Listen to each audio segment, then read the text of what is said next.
Bang Iwan ditabok istrinya langsung. Langsung ditabok.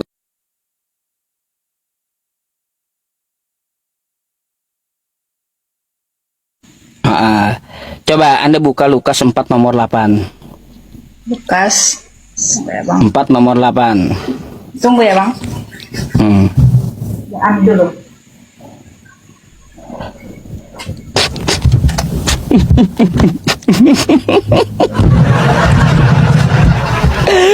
Lima kali kan tuh ya, 5 kali Bang Iwan ya. Aduh. Ada-ada aja teman-teman.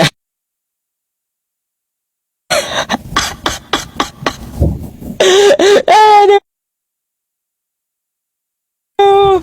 Udah dibilang juga amankan dulu, kan gitu, amankan dulu Bang Iwan. Nah itu tuh baru piring terbang kawan ya. Kayak Bang Iwan tuh baru piring tuh terbang ya. Lukas 4 nomor 8.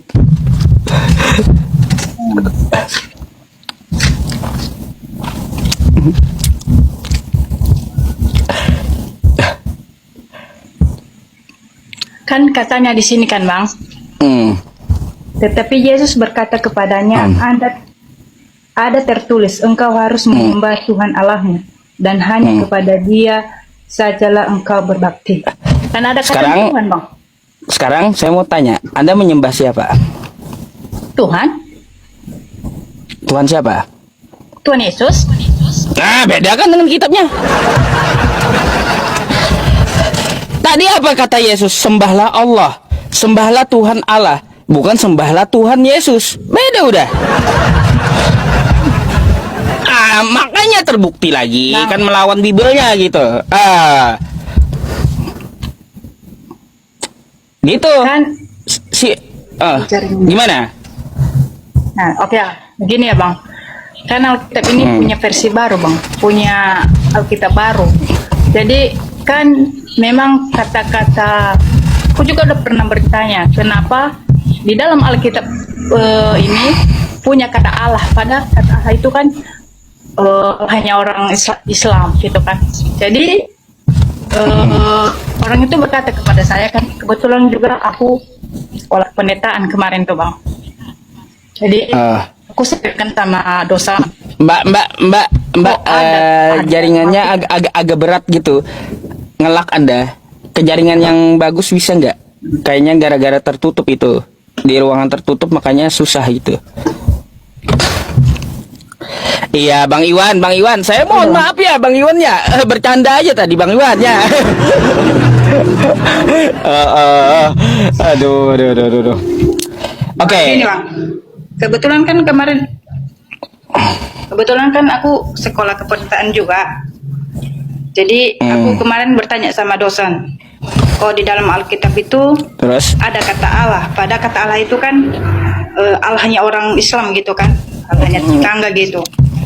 Katanya memang betul di dalam Alkitab ini ada kata Allah, tapi karena ini kan penulisan dari orang ke orang. Jadi sejujurnya memang betul bahwa Alkitab yang lama ini mempunyai kata Allah, pada Allah itu kan Allahnya orang Islam.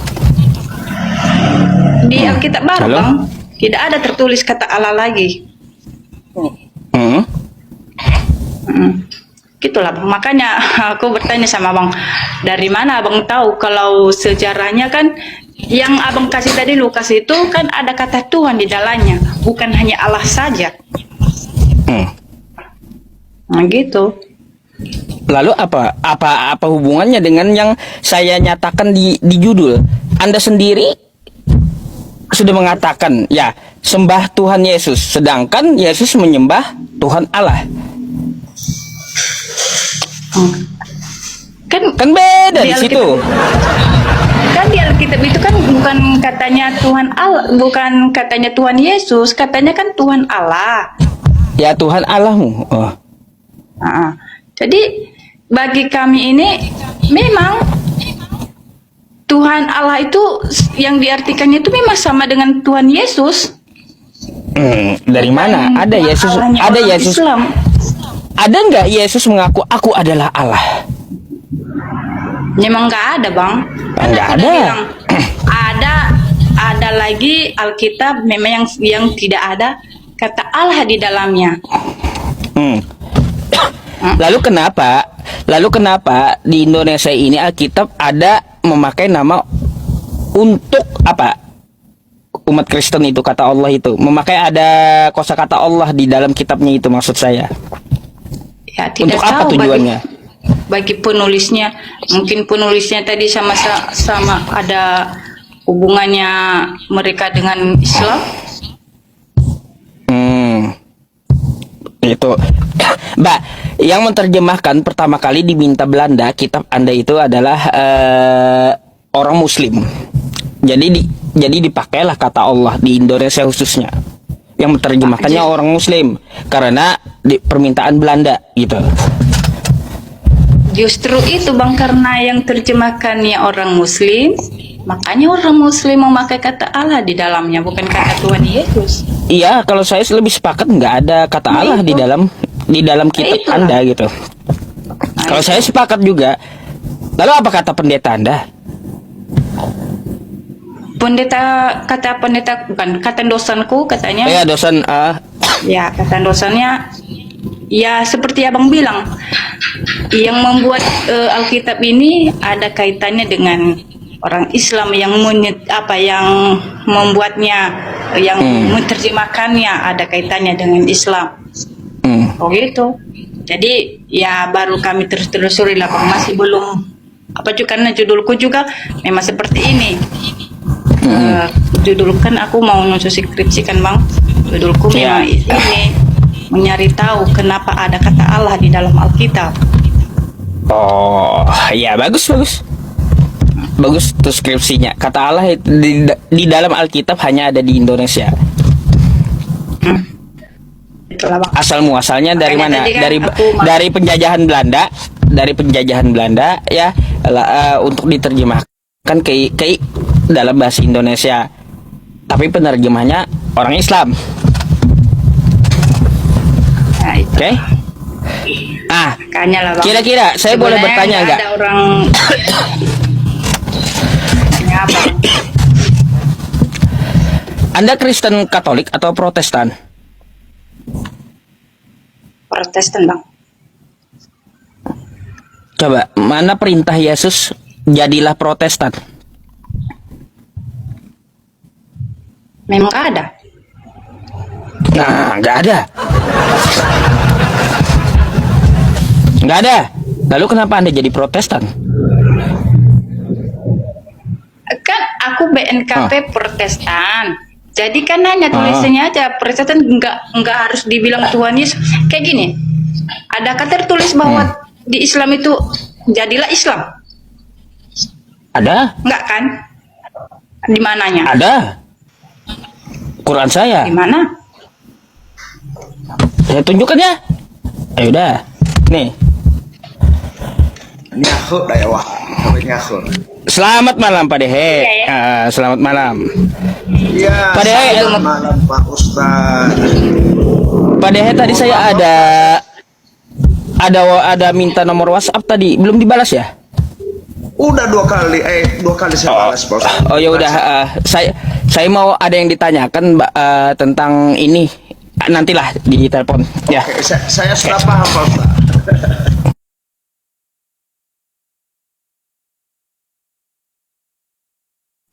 Bukan masalah agama masalahnya.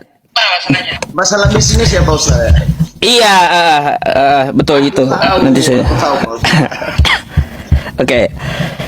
Mbak, nih ya, perintah masuk agama Islam. Wahai orang-orang beriman, masuklah ke dalam Islam. Ada? Gitu. Ada nih. Ada gak perintah Yesus jadilah Protestan?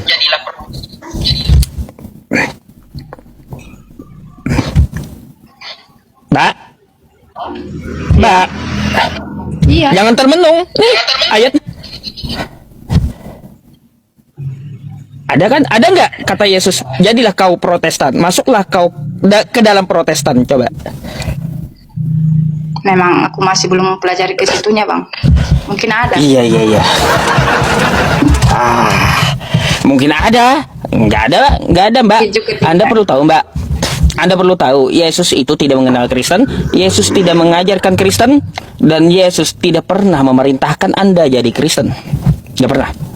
Karena Kristen itu, ya, apalagi Protestan, yang munculnya di abad ke-16, ya, pertama itu Katolik yang muncul. Karena Martin Luther ada, habis itu kan jadi Protestan, dia bikin sekte sendiri, Protestan. Martin Luther yang bikin. Nah, di zaman dulu itu, ya Mbak ya, Kristen itu nggak ada di zaman Yesus. Pengikut Yesus bukan Kristen, disebut Kristen di zaman Yesus itu ada. Tapi sewaktu Yesus itu diangkat, 70 tahun setelah Yesus diangkat lebih, baru ada kosakata Kristen. Makanya saya bilang, Yesus kagak bawa Kristen, Yesus kagak kenal Kristen, dan Yesus tidak memerintahkan Anda jadi Kristen.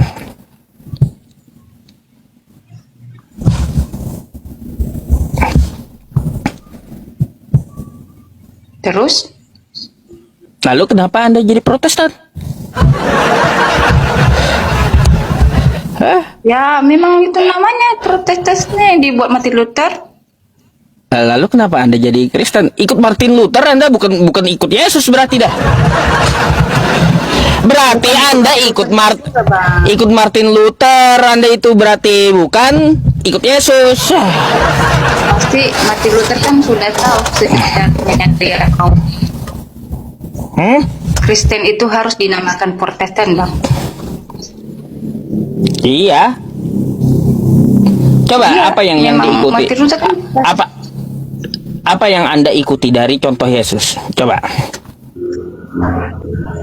ya, kalau mengikuti Yesus kita harus berbuat baik, mengasihi, tidak membuat orang,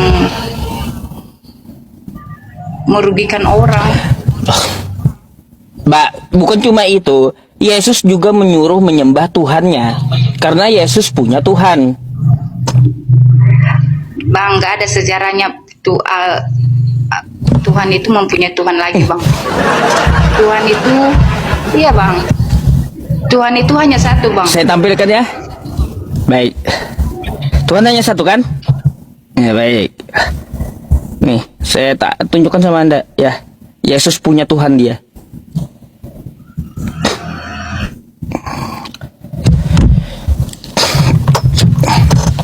Nih Mbak, ajakan juru selamat. Pada waktu itu berkatalah Yesus, "Aku bersyukur kepadamu, Bapa, Tuhan langit dan bumi." Nih, Yesus yang ngomong, dia punya Tuhan.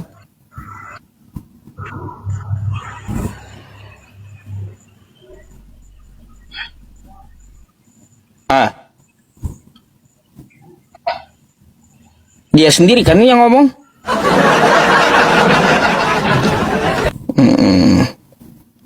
Kan Terus itu, Bang, Yesus menyembah. semenjak dia ada di dunia, Bang. Nah, terus Yesus menyembah Tuhannya nih.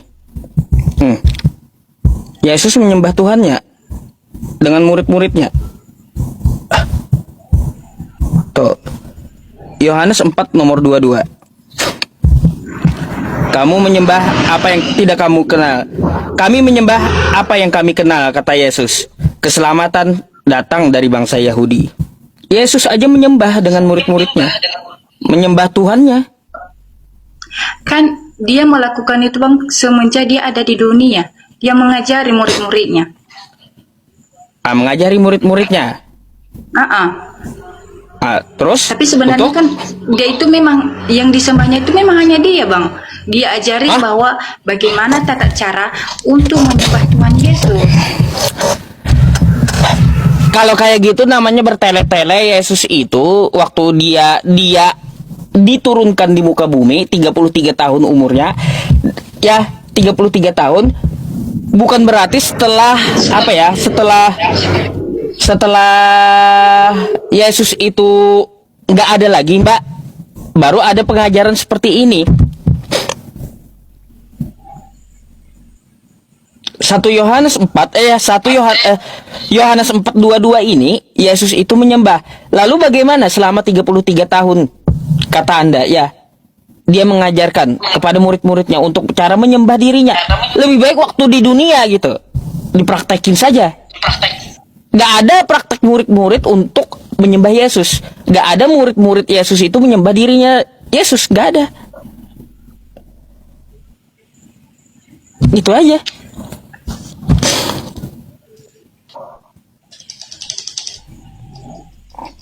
Kalau bang gitu itu kan semenjak jadi dunia hanya membuat kemana murid-muridnya bisa sejalan dengan dia, bisa mengikuti yang dia ikut apa yang diajarkan. Enggak harus bahwa Tuhan Yesus itu mempunyai Tuhan yang lain. Enggak. Mbak, saya silakan tanya ke pendeta Anda aja nanti ya. Ini saya udah tampilkan datanya dan silakan Anda. Matius 11:25 Yesus mempunyai Tuhan. Yohanes 4 nomor 22 Yesus menyembah Tuhannya. Yohanes 10 nomor 30 aku lebih besar Bapa dan aku adalah satu, kata Yesus. Artinya satu pengajaran, bukan satu pribadi.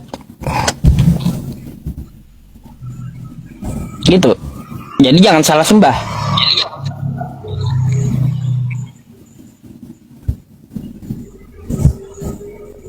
Coba Yesus mempraktekkan menyembah Tuhannya. Yesus bersyukur kepada Tuhannya. Udah saya bacakan dalilnya sama Anda dan itu pun tertera di kitab Anda.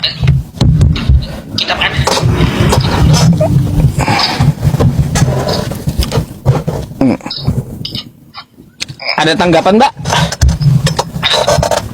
Nggak ada lagi bang. Nggak ada lagi. Ya udah, pelajari dulu yang saya sampaikan tadi ya, Mbak ya. Pak Ustaz, Oke bang. sebelum turun, boleh saya bertanya sama mbaknya sebelum turun? Iya. Iya bang. Oh iya. Kenapa bang nih? Iya. Kalau boleh memorimis saya- kenapa? Enggak, ada yang saya tanya bukan kenapa-napa. Katanya tadi kan Nanya apa? Iya, sebentar dulu biar saya bicara. Katanya tadi lagi menyusun skripsi. Lalu dalam kesalahan pendeta itu, apakah sudah dipelajari juga mengenai Yesus ini ketika dia umur 13 tahun sampai dia 29? Apakah di dalam sekolah sudah dipelajari? Penasaran banget. Sudah. Penasaran banget pada headingan itu. Karena jadi karena Sudah pak nih. sudah dipelajari. Nah, berhubung itu sesama aliran kami nih, dia BNKP, saya BNKP juga. Jadi di BNKP kami belum pelajari. Jadi karena dia sudah sekolah teologi, jadi sudah dipelajari. Jadi apakah ada cerita beliau ini Mbak antara umur 13 sampai 29 itu? Karena kami sebagai jemaat biasa belum kami pelajari, makanya saya tanya. Oh itu. Ya. Abang mau nanya. Tadi umur 12 sampai ke 13 tahun ya? Umur 13 sampai 29 tahun. Oh. Umur Tuhan Yesus pas dia dibaptis sampai 25 tahun, dia itu mengajar murid-murid, mengajar di Bible untuk mengikuti ajaran Tuhan Yesus. Memang nggak ada tertulis di dalam Alkitab. Tapi dari Memang mana? nggak ada tertulis. dari mana tahu itu dia mengajar? Dari Alkitab mana? Itu yang kami belum tahu. Kalau dari Alkitabnya mungkin dari Alkitab besar kami. Suatu saat nanti aku masuk lagi di sini, aku akan mengasih tahu di Alkitab mana tertulis itu. Kebetulan di Alkitab saya belum ada. Mungkin ada versi baru di Alkitab dosen kami. Aku usahakan untuk ngambilnya. Bahwa umur 12 tahun ke 15 tahun itu Tuhan Yesus mengajar di Bible. Waktu pas dia selesai dibaptis. Mm-mm. Jadi ada lagi Alkitab selain Alkitab yang kita pakai sehari-hari itu? Ada bang. Silakan mendownload Alkitabnya bang. Ada juga silakan beli atau silakan juga ada di aplikasi bang. Lalu Alkitab yang asli. lalu kenapa tidak diberitahu kepada umat Nasrani Alkitab itu? Kenapa sepertinya dia disembunyikan? Bukan nggak diberitahu bang. Bukan nggak diberitahu bang, sebenarnya sudah diberitahu. Tetapi kita sebagai manusia-manusia ini, sebagai orang-orang Kristen, tidak mau mengeluarkan uang untuk membeli, maunya digratiskan saja. Tapi baru saya dengar ini ada lagi Alkitab. Alkitab apa namanya? Bang, maaf ya bang, bukan hanya baru didengar bang, udah dari dulunya ada Alkitab itu bang. Iya, Tetapi yang kita makanya pakai saya ini tanya, memang Alkitab apa namanya? abang buka aplikasi ya, bukan aplikasinya. Ada Alkitab nanti versi baru. Ya, Alkitab versi baru. 2000 TB2 itu, TB2 Iya, tahun 2024. TB2. Oh. Berarti baru kalau 2024 baru keluar. Iya, baru Iya, keluar. Bang. Ada Pak. Tahun kemarin pada TB2. Oh. Nanti di situ bang nggak ada kata Allah di dalamnya lagi bang. Iya, saya tahu. Lalu kenapa ditiadakan Allah itu dari umat Kristen di Alkitab yang baru ini? Memang itu kan Allah itu kan Allahnya orang Islam bang. Kan ku bilang tadi kan bang,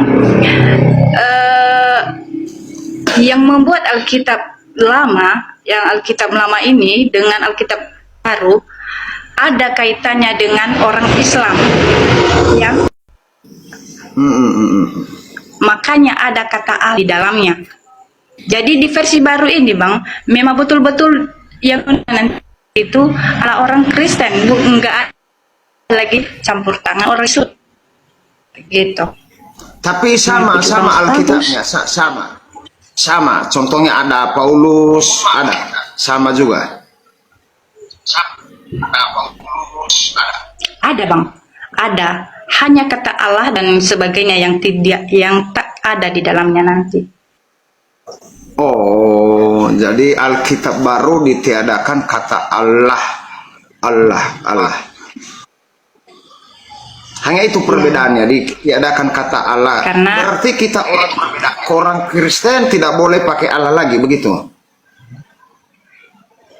Pakai Allah lagi? tidak bang. Bahkan adalah bang, abang coba download aja, nanti abang pelajari, dan aku juga akan membuktikannya nanti kemana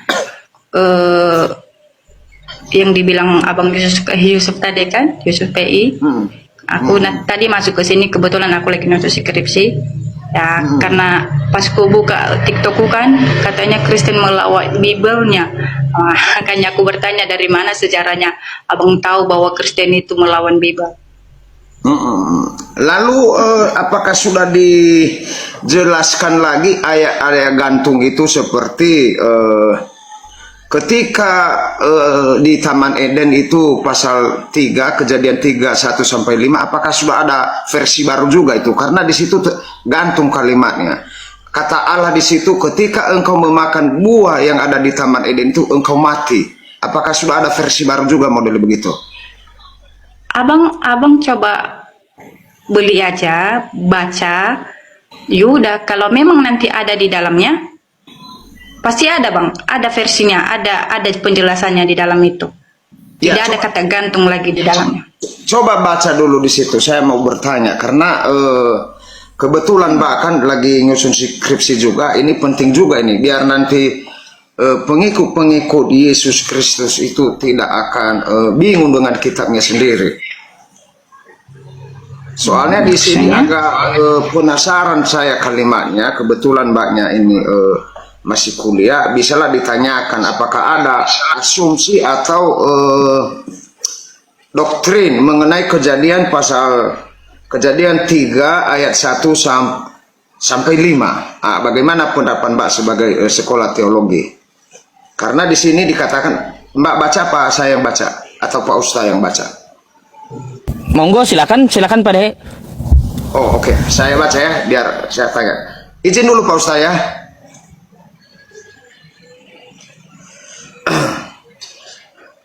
Adapun ular adalah yang paling cerdik dari segala binatang di darat yang dijadikan oleh Tuhan Allah.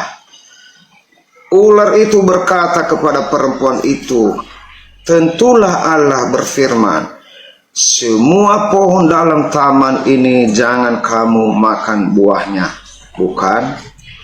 Lalu sahut perempuan itu kepada ular itu, buah pohon-pohonan dalam taman ini boleh kami makan. Tetapi tentang buah pohon yang ada di tengah-tengah taman, Allah berfirman, jangan kamu makan ataupun rabah buah itu, nanti kamu mati. Tetapi ular itu berkata kepada perempuan itu, sekali-kali kamu tidak akan mati. Tetapi Allah mengetahui bahwa pada waktu kamu memakannya, matamu akan terbuka dan kamu akan menjadi seperti Allah. Atau sekarang seperti Tuhan ya. Tahu yang baik dan yang jahat. Bagaimana pendapat Mbak di sini setelah mempelajarinya? Apakah yang berbohong ini Maksudnya? Tuhan atau si jahat iblis?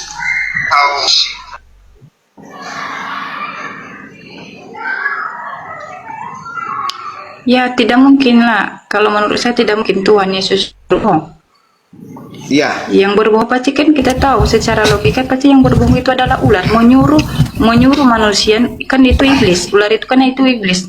Menyuruh manusia, menyuruh Adam dan Hawa untuk memakan buah itu supaya mereka sebenarnya bukan apa. Dia menyuruh itu supaya mereka tahu bahwa mereka itu manusia, bukan manusia utuh. Sebenarnya kan dulu mereka tidak mengerti bagaimana cara berpakaian, apakah mereka punya pakaian atau tidak, kan? Jadi dengan memakan buah itu, maka mereka akan menjadi manusia yang yang manusia yang utuh, yang berbuat dosa, yang ada dosanya itu. Makanya dia menyuruh. Ular itu cerdik. Cerdiknya bukan cerdik kayak mana bilangnya. Menyuruh orang untuk masuk ke jurang. Berat Pak Dehe, berat. Jadi Berat nih. dalilnya dari mana Mbak ambil?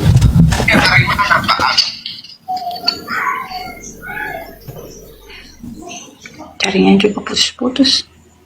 Iya, Apa? jaringan. Dalilnya dari mana diambil itu? Di sini dikatakan bahwa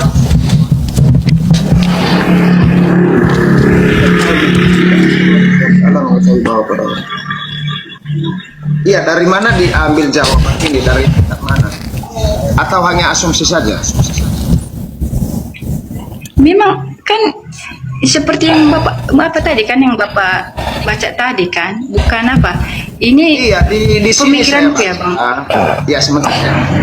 Di sini saya baca dikatakan ketika engkau memakannya, kamu sama seperti Allah, tahu yang baik dan yang jahat. Tetapi setelah mereka makan juga mereka tidak mati. Yang mana yang berdusta di sini? Yang berdoa itu kan adalah ular, Bang. Tapi di sini mereka tidak mati. Memang sebenarnya buah itu bukan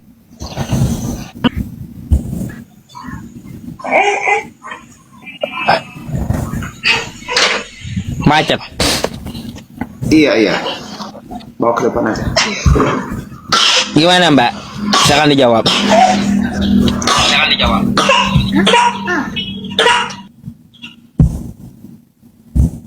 Terjun bebas dia Pak Dehe.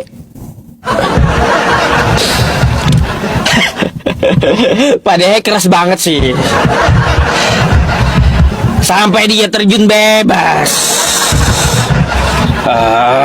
Macam mana Pak deh? Yang ringan-ringan dulu lah, kelas ringan yang ringan dulu gitu. Mic-nya dibuka Pak, mic-nya. Iya Pak Ustadz. Kalau dia bisa jawab tadi Pak Ustadz, dia kan lagi nyusun skripsi. Saya mau tanya dia, mengapa kerajaan Allah itu lebih diutamakan yang pakai sandal daripada yang tidak pakai sandal? Saya beratkan sedikit lagi, kalau dia kan lagi belajar. Bisa aja. Betul juga itu ya. Iya betul juga sih. Iya, saya juga agak baru dengar Pak Ustadz, sehingga saya bertanya-tanya terus ini. Mengapa yang tidak pakai sandal lama masuk ke dalam kerajaan surga, tetapi yang pakai sandal cepat?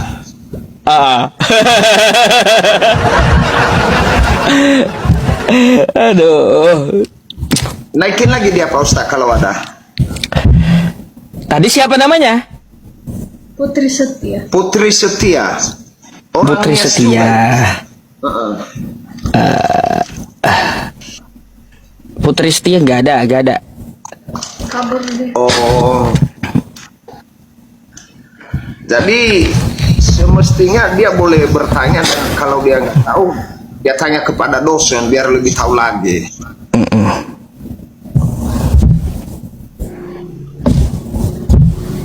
Putri macet, ya macet jaringannya memang. Bentar ya, naikin lagi nih.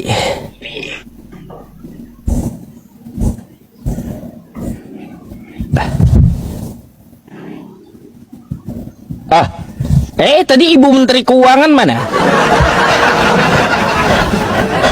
Ibu Menteri Keuangan kan lagi konslet juga sama Pak Dehe. Kan gitu. Naiklah ya. Iya Pak Dehe, Ibu Menteri Keuangan marah-marah sama Pak Dehe. Gimana? Ini Menteri Keuangan ini Nasrani apa Pak Ustaz? Adpen dia.